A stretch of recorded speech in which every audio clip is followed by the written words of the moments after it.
Welcome to Old Speak with Luke Izaak. I'm actually chatting to Keith Mills. Now, I first stumbled across you, Keith, in a video with Paddy Manning during the plebiscite in Ireland, which, for all intents and purposes, looking as an Australian at that campaign, retrospectively, got quite ugly. One of the things I didn't see in the ugliness after speaking to many people who engaged in that campaign was as much ugliness coming from the so-called right, the bigots on the right, but the left. And as a self-professed gay man yourself, can you talk me through, well, first introduce yourself and then talk me through your experience and how you came to be involved in this campaign? Okay, I'm a gay man born in Limerick on the west coast of Ireland, but living in Dublin for over 30 years. I got involved in the campaign because I felt uncomfortable. I've been a long-time campaigner for what I would call gay rights, and I had actually lobbied in favour of civil partnerships. But I didn't believe and didn't believe that there was a good idea to redefine marriage, and I still don't. I think for a number of reasons. The number one reason for me is that marriage holds a special place in society, and it has done for decades and generations and centuries, even if you go back far enough. And that is, it is primarily a support for mothers and fathers to raise their children. And that is the universal understanding of what marriage has been. It's still a man and a woman getting married will be recognized in any country in the world, and that has been passed down from generation to generation. This redefinition of marriage, I'm not comfortable with it because it changes the understanding of what marriage is for. And I believe that same-sex couples can get the same civil rights in terms of next of kin status, inheritance rights, work benefits, etc., through civil partnerships or civil unions, whichever term you prefer, or common law marriage, whichever you prefer, but keep marriage as such for couples who wish to raise their children, mothers and fathers. And so I spoke up against it, and then I got approached by groups who were fighting to protect traditional marriage in Ireland in the referendum that we had here. And that is a slight difference between Ireland and Australia. We had a referendum which changed the constitution and which obviously led on to changing the law. You're having a consultative plebiscite, which I think by the sound of it is not favoured by any side, but it's a kind of when you can't find something that suits every side, you find something that pleases nobody particularly. So that's what you've ended up with in Australia. And I wouldn't particularly be fond of the way you're doing it, but you're choosing to do it that way for political reasons. I got involved. I think that's one of the biggest points too, is that there's nothing binding about this plebiscite. I think it's a cop-out for both sides, in a sense that both sides could concede it wasn't fair at the end of the day, whether it's because the younger generation couldn't get engaged in the postal side of things. Maybe they don't know how to post a letter. Generally, see, this is the thing, much like, 2/3 of my family are of Irish descent. We're convicts sent over for white boyism. So it's in the blood to maybe, be a little bit questioning over power, over the state. When we're looking at an issue like this, I think the younger generation, the older generation, across the board, post 1970s bigotry and all of that, we generally like a fair go, and most people are probably going to vote yes on compassionate grounds, okay, because they generally want fairness and equality across the board for all citizens of this country. The disturbing nature of where this is coming from. See, in the first week, I polled 26 gay friends, just anecdotally. One of them said they cared. One of them actually works for an activist organization. One of them said they cared about this at all, and it left me thinking, okay, so where's the push really coming from? And as I've looked through the arguments, and I put up a Facebook post going, okay, so which way are you all going to vote? It started very civil. I think it reflected the best of sort of Australian culture in that sense. But as the time started ticking closer and closer, we're a couple of weeks out now from the vote, things got a little bit uglier, and people started getting at each other's throats. And and I'm really wondering where the push is really coming from when between 1.8 and 2.2% of our population identify as LGBTQI plus, uh, and less than half of them considered the redefinition of the word marriage at last poll as something that they really cared about. Where did it come from in Ireland, do you think? It came from in Ireland. It was one. It's one of these things now that's seen as being one of the touchstones for the left, for modern day liberalism. In terms of, you could question whether the motivation is hard to determine. Again, you made a very, very good point. This is not coming from, we'll say, the heart and soul of gay people. I don't like this LGBT XYZ, whatever you want to call it, community. It's, for me, that sounds like round up all your sexual minorities and just ring fence them. I never use that term, and it certainly didn't come from gay people initially. It was politically driven, and by one of the left of centre parties here. The Labour Party made a big play for this and put it into their manifesto and all the rest of it. And that has been a common driver across all of Europe, where the politicians have redefined marriage. And I sense that is what has happened in Australia as well. It's seen as a kind of a political right-onness for gay people, that's what gay people want. But if you actually talk to people, and you have done, and I obviously do, it was never a huge cause. I mean, for gay men, and again, I differentiate between gay men and lesbians and other groups. For gay men, issues like safe sex and safe sex promotion and money putting into that, the availability of PrEP, which makes the risk of HIV transmission much lower. Those are much more important issues. Workplace, lack of bullying in the workplace. All of those things are much more important because they mean you have something to day-to-day people. Interestingly, we're now 2.5 years after the same-sex referendum that we had here in Ireland. And we had civil partnerships for just 3 years, I think it was, before we introduced same-sex marriage.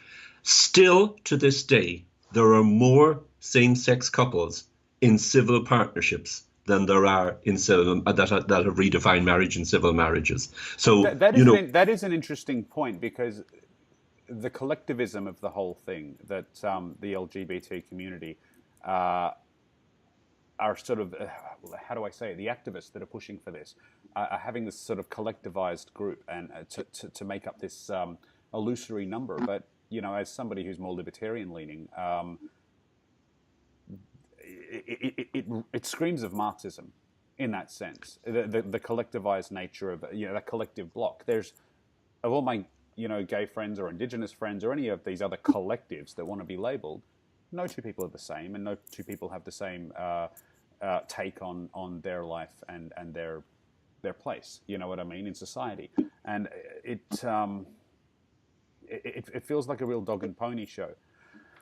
When you were basically campaigning for this thing, I mean, I spoke to Paddy Manning a little bit about his experience and the Love campaign and what they did to him, in that sense, and those associated with it. It was horrific.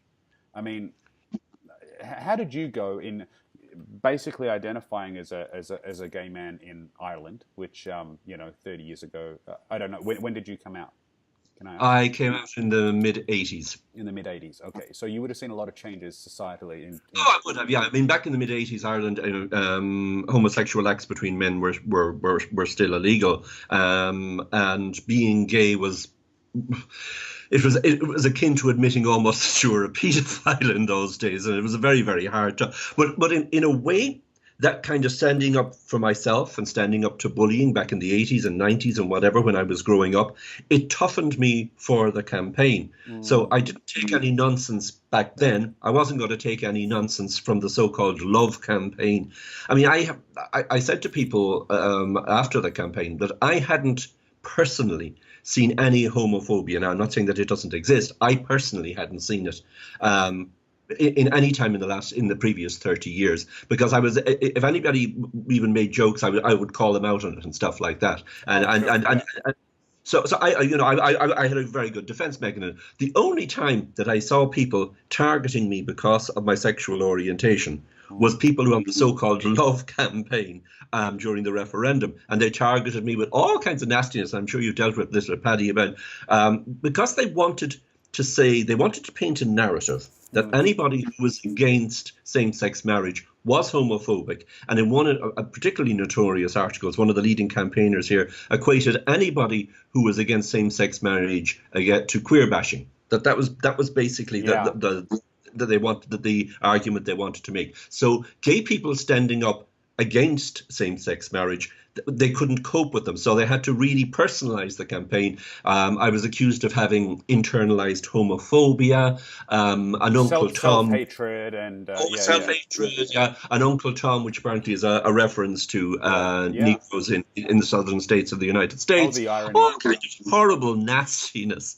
But as I said, I'm tough enough. I've stood up to bullying all my life. I didn't let bullies win 30 years ago. I'm not going to let them win now. Okay, and in terms of look, one of the most concerning things to me is when we look at say Canada's Bill C-16, right? So you watch Dr. Jordan Peterson's struggle over there for refusing to use transgender pronouns, and not to collectivize the whole thing, right? But it always seems to come off the back of these sweeping social changes, right?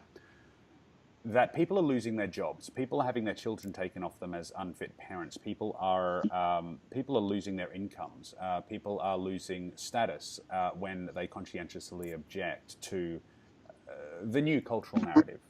Now, it always seems to happen within a very short period of time of the redefinition of marriage, because generally with the redefinition of marriage, as you mentioned in one of your videos, the biological nature of parenting is eliminated by design, okay, not by accident. And therefore, children become commodities. And one thing they did in Canada, I don't know if it's the same in Ireland, but they changed the legal definition of biological parent legally to legal parent, which has all kinds of tentacles attached to it, right? They're state commodities in that sense. There are so many tentacles that seem to have come off in the 22 countries, about 196 on planet Earth, that seem to be quite telling. Now, Australia, according to Stratfor, is always 5 to 7 years behind the rest of the world. I don't think we're that far behind this time on some of these sweeping cultural changes, but they all seem to be an issue. Transgender pronouns, the definition of marriage,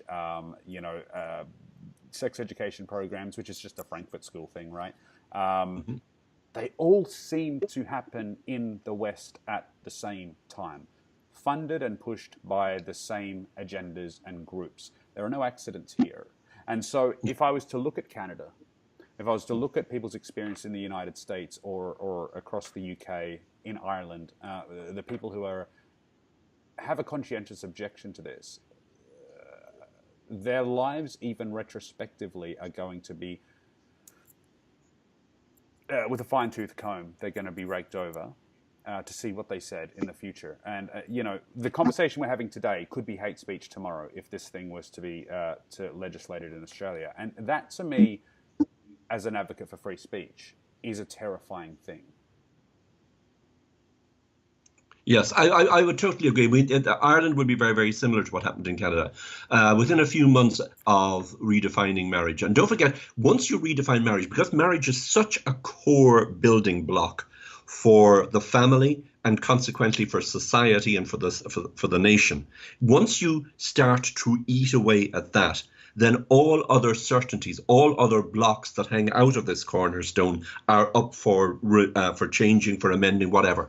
And we had a gender recognition bill that got through Parliament without almost any objection, whatever, which basically says that if you wish to live as a person of the opposite sex for 3 years, then you can entitled to be treated as a person of the opposite sex, and you entitled to change your birth certificate, which I think is an absolute travesty, because I'm a big fan of history, and I'm a great believer in the authenticity of historical documents. I mean, I've done a whole load of checking back through my family tree and all the rest of it. So that's very important to me, and that kind of undermining of the basic building blocks of people and of society and the family is very, very worrying in my opinion. And it is the thin end of the wedge here. Once you undermine marriage, all other certainties that we are aware of, as I said, like the primacy of mothers and fathers in raising their children, suddenly surrogacy comes onto the table. Suddenly, because, well, it's no longer necessary for a mother and a father to raise a child. And one of the debating points that we had in Ireland was that it really didn't matter. Mothers and fathers didn't matter to children anymore. All they needed was good, loving parents. Well, I happen to think that men and women are different. Otherwise, I wouldn't be gay. If men and women are different, what mothers and fathers bring to children and the raising of children is different and complementary. And while it may be a situation where some children accidentally don't have a mother and father because the relationship broke down or it didn't exist in the first place, for the state to say, as politicians have said in Ireland, that it no longer matters to children that they have mothers and fathers, I think that's a step too far. Absolutely. And this is one of the Richard Di Natale, I'm not sure who, the Green senator here, was arguing with Katie Faust on our show Q&A a couple of years ago about this very thing. And his thing was marriage is just an expression of love and commitment between two people. You know what I mean? To do this is just bestowing dignity. And I mean, Katie's argument was, well, you can't bestow dignity on anybody. We have dignity by virtue of the fact that we're human beings. Okay. Yes.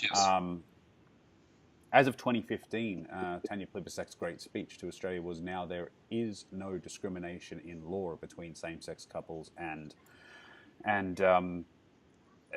straight couples, in terms of adoption law, in terms of leaving wills in civil partnerships, to all of those things. So the redefinition of a word, so we have approximately 2% of our population identifies as same-sex attracted, or lesbian, gay, bisexual, what have you. But we're approaching 3% with the Islamic community. Okay, so if we are to redefine marriage in this sense here, when 78% of respondents in the Islamic community would like Sharia, and by definition, Sharia allows polygamy and things like that, who's to say love isn't love? I mean, in fact, I've known a couple of polygamous couples in my life, and I don't think that general feeling of love, that hormonal response, that affectionate response, is any less loving than the love that I would have for my wife, right? Or the love that you may have for your partner. Okay, so when we start playing these word games, people laugh and they mock that at the thin end of the wedge debate. They kind of glaze over as if we're conspiracy theorists trying to make stuff up. With a whole percentile of people in our community who would probably agree with polygamous marriage because of their faith over gay and lesbian couples in Australia, do you think realistically it's a possibility that we're up for redefining marriage again by 2020, 2025, 2030? Absolutely. I mean, there's no reason to believe otherwise. Once the state has decided that it knows better than anyone else as to what marriage is, and politicians do this, then the state can do whatever it wishes to do with civil marriage. The problem is that this multiple definition of marriage is actually is not only undermining marriage, it's giving people a different understanding of what marriage is. People who now believe in what I would have called traditional marriage are now calling it real marriage, because they wanted to distinguish what they understand as marriage, and as you said, what is represented exclusively in about 90% of the countries, but recognized in 100% of the countries, is this universal marriage. And then you have this cohort of a much smaller number of countries, and in only one of those countries, in Ireland, have the people actually voted for that. And as you possibly have already heard talking to Paddy, how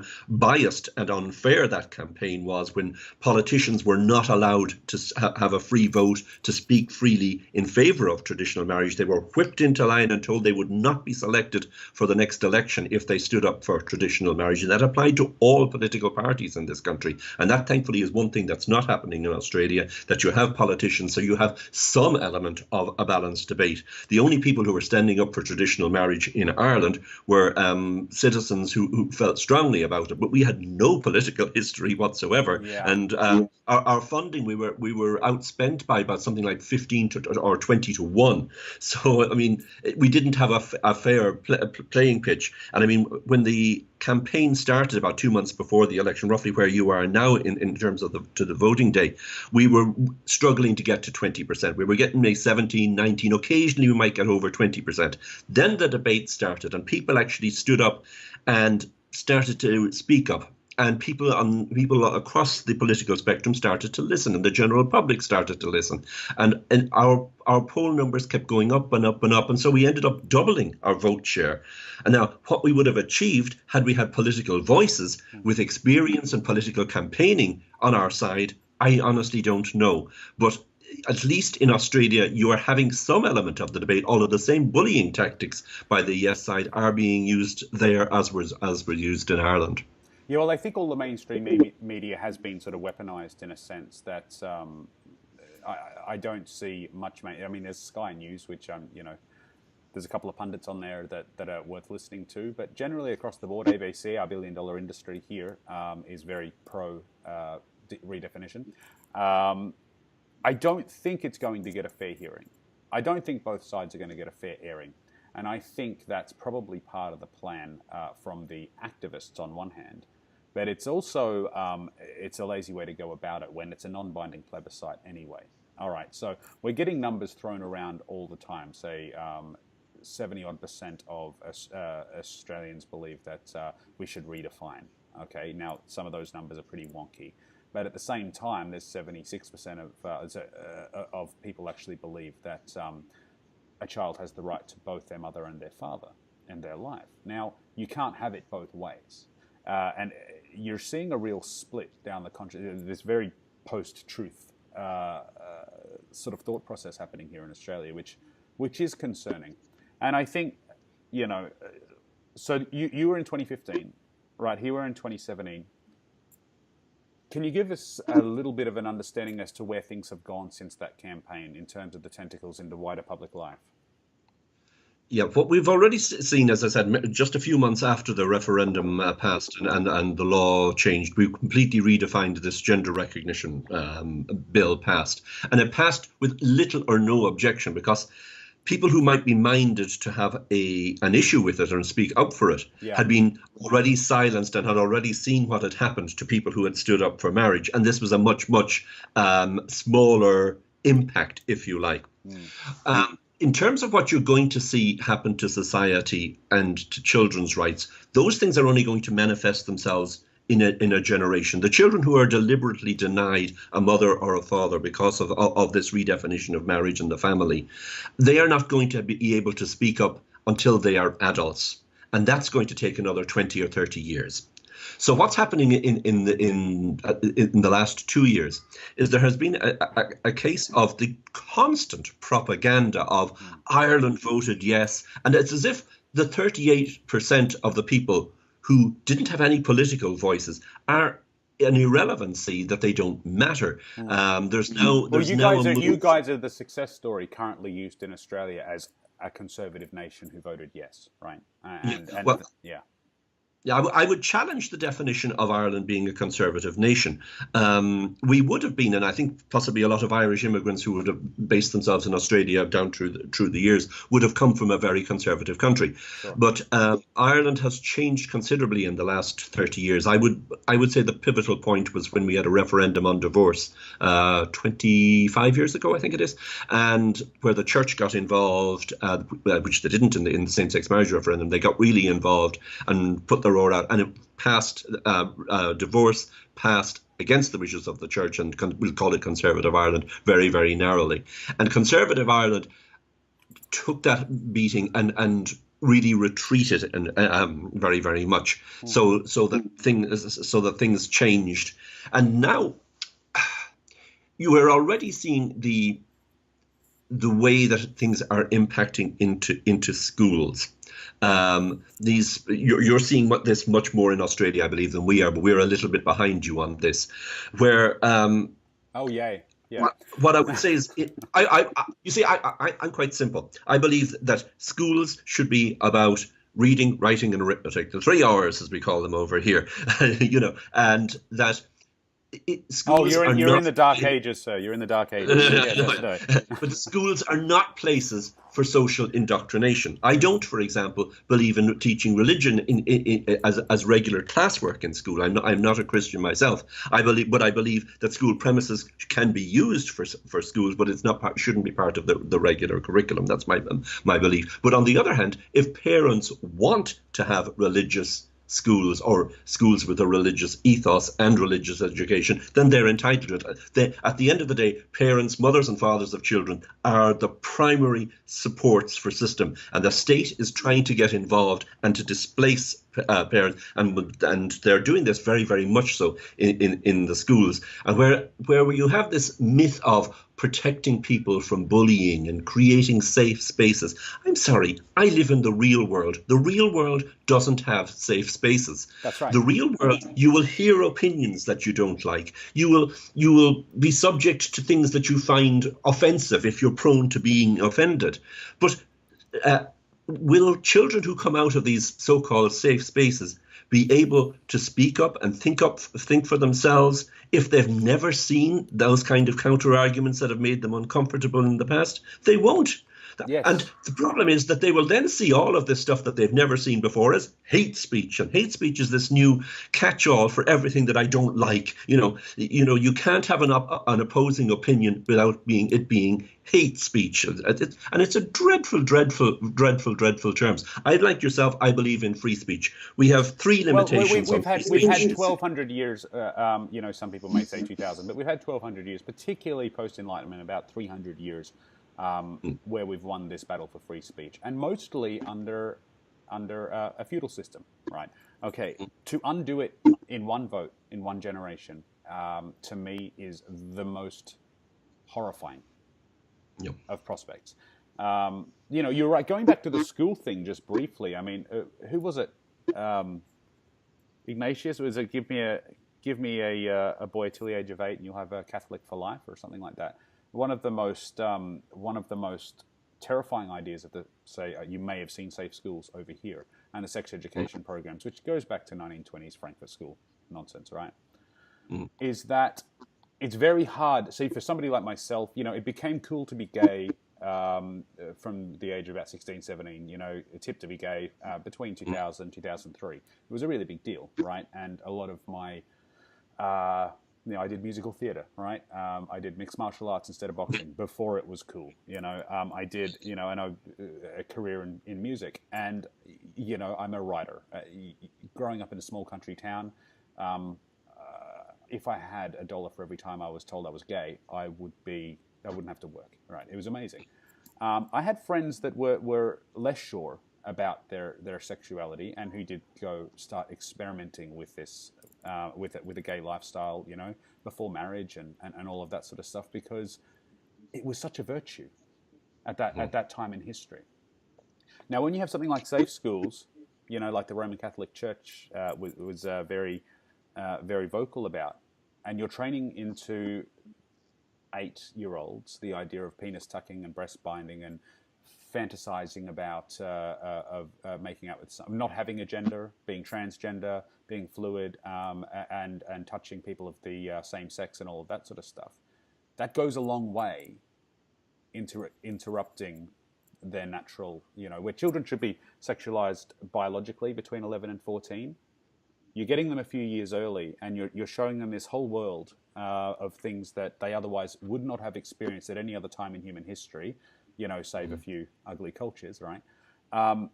It's much harder to undo that in a generation. And I am concerned, every single time we introduce these things into schools, into state schools, it's going to be much harder for my children's generation to sort themselves out and find who they really are than it Absolutely. was for me.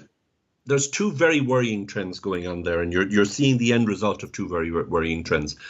The first of all is the what I would call the introducing adult themes into children much earlier than they are comfortable with, and this can come from, we'll say, dressing young girls in very provocative clothing at a very early age. And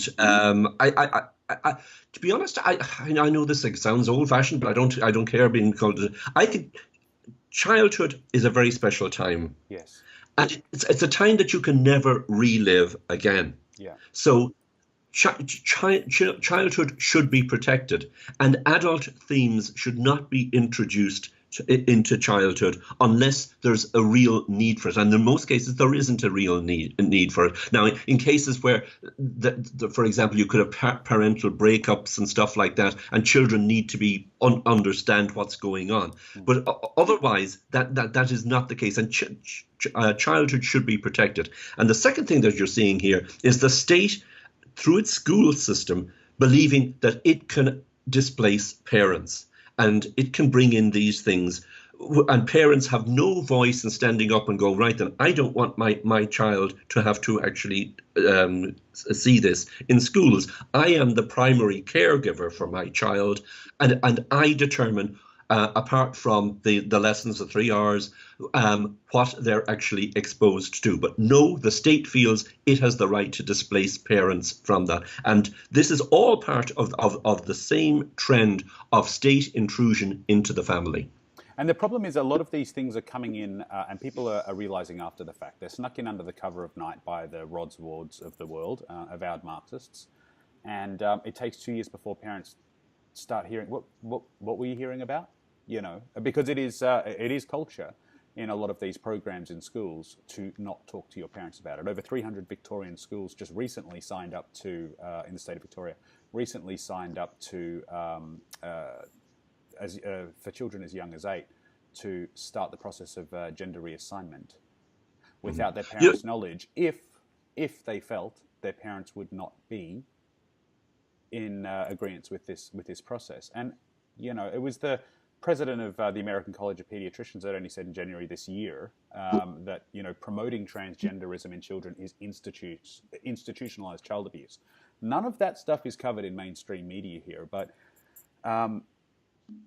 we're going a long way very, very quickly from anything we've seen in human history. Well, it does concern. I'll correct you there for a second now, because you don't have to go too far back in human history to see something akin to what's going on. If you look back, and I'll take the two, we'll say the left-right extremes. Okay. If you go back to the 1930s and the Nazis and whatever, the Nazi youth was a very, very important movement, and the Hitler youth of separating children from their parents and indoctrinating them. And the same thing happened on the left in the Soviet Union. The children were encouraged to inform on their parents if their parents weren't politically sound. So you're seeing this. Political extremes will always try and upset the family, because the family is a powerful unit that can that can resist state interference and can resist political interference. So it's I do stand corrected. We have seen it before. Yeah, we have seen it before. Yeah, and again, look, your point is correct. Your 20th century is a perfect example of ideologies run mad on the left and the right, at the cost of over 100 million corpses. Right? Yeah. Look, we have seen it before, and you know, people look at Orwell and then look at Huxley as prophets. You know what I mean? But really, in 1948, when 1984 was written, there was already a good 20-year head start on the ideas of the socialists and the Marxists and where they would lead at its end goal. We have seen it before, and at every time society is, I guess, devoured itself, the fundamental core values come back. You know, do not murder, do not steal. You know, don't cause harm to a person or their property. And the tenets of the family unit, regardless of what's happened to a decimation of society, it always swings back to that center. And I do wonder if anthropologically and historically and in every sense of the word, the definition of marriage has stayed for time in memoriam. Mm-hmm. That undoing that with a vote is a good thing to do. This is an exploration for me. You know, I don't want to cause any harm to my gay friends. I don't want to see, like, one thing I would agree with the left on is we don't want to see any form of the bigotry or the hatred that we saw in the 1960s and 70s in Australia. We don't want to go back there because we haven't been there for a long time. But I'm not seeing it. Even in some of the most extreme speech from the right, they're .nothing%. They represent nobody. And in fact, no legislation in the world will ever change them. So, yeah. You will always have these fractions of percentages of various extremes. And they will, because they're great for headlines and for lazy news mediums that actually want headlines, quick and easy headlines. Yeah. They're a great source of let's go for the freakiest, the most attention-grabbing headline you can, and they get disproportionate amount of coverage than their actual numbers would merit.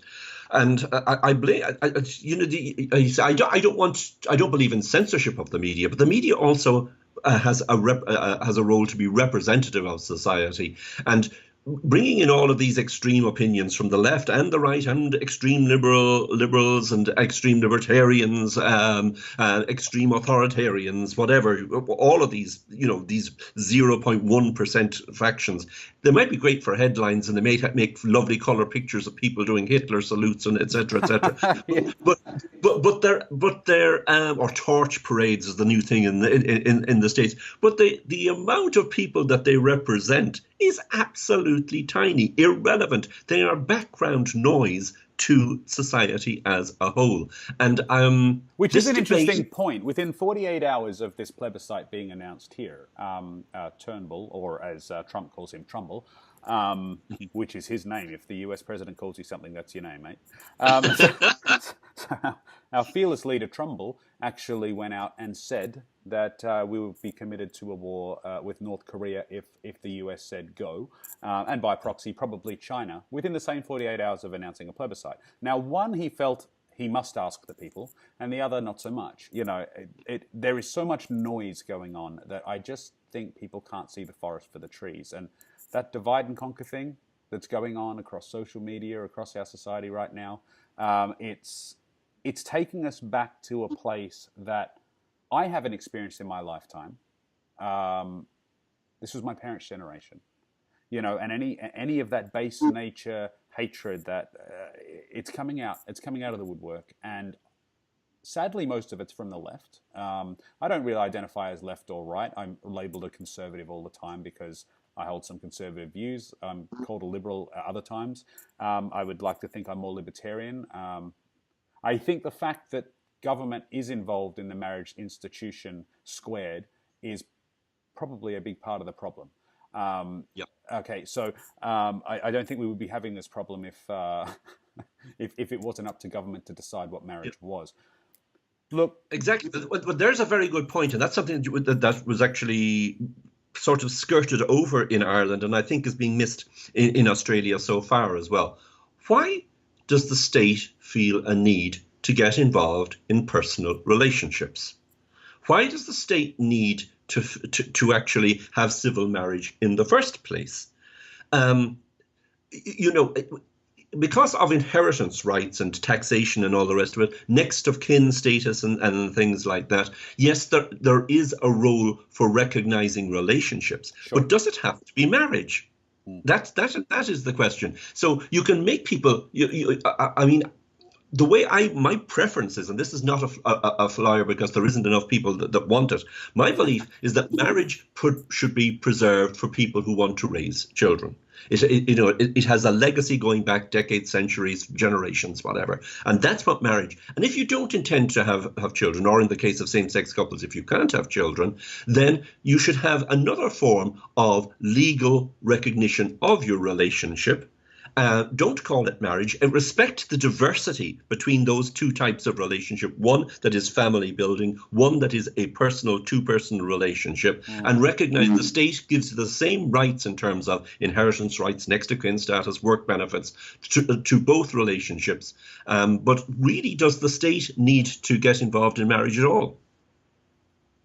Look, I would agree, but if we could rally, 51% of the population to agree with us, we might have a chance. But at this point, exactly. That's not right. We've got to deal with what we've got to deal with. And look, I really appreciate your time. Do you have any parting words for us in Australia who are navigating the minefield of what's to come? Because it's very hard to see through this with a clear mind, with so many hormones flooding social media, with so many rainbow filters and people on all sides of the debate. Because I don't believe in both sides. I believe there are many, many facets to this debate. What advice, as somebody 2 years ahead of us in this particular legislation, what do you have to say? What do we have to look forward to? I would say two things to you. The first thing is, this is a very important vote. I know in Australia it's a plebiscite rather than a binding referendum. Yeah. So therefore, listen to people and don't let one side paint the other side. So therefore, don't let the people who are promoting the redefinition of marriage paint the people who favour traditional marriage as being bigots and homophobic and all the rest of it, because a lot of that happened in Ireland, and you're not listening to the arguments if you're listening to them through this funnel. Listen with open ears, listen without prejudice, as George Michael's album said. Listen to the arguments rather than the colouring. And the second point I would make is that don't believe that this is the end of the road for this particular movement. This is a movement by people who believe that the state knows better than the family and mothers and fathers do about raising of their children, and that they can displace the family by the state and its institutions. And that is very, very worrying, because it takes away the family unit and its pivotal role in society, and that is a much more dangerous long-term trend. Thank you so much, Keith, for your time. I really appreciate it. Now, where can people find you and your work, aside from YouTube? I tweet at Keith M. Yep. And I am bringing back a blog which I would say expresses my full diversity of my interests on Eurovision, politics, and all of that kind of stuff. And I'm going to be, that's going to be called allkindsoferything.blog, and that will go live in September. Wonderful. Well, I'll definitely check that out, especially the Eurovision part. Yes. Look, thank you for taking the time, and thank you for keeping your eyes fixed on what's happening in Australia at the moment. Just like Paddy and many others around the world, you've been a great wealth of experience. You've fought this before, and you know where this is going. Yes. From a Western perspective. I really appreciate it on behalf of me and everybody else. I hope that if you get any other requests from Australian media, you would please take them, because we need to hear voices like yours. So appreciate that. Thanks again, Keith, and you have a wonderful day. No, you too, Luke. I enjoyed this very much, and go Australia.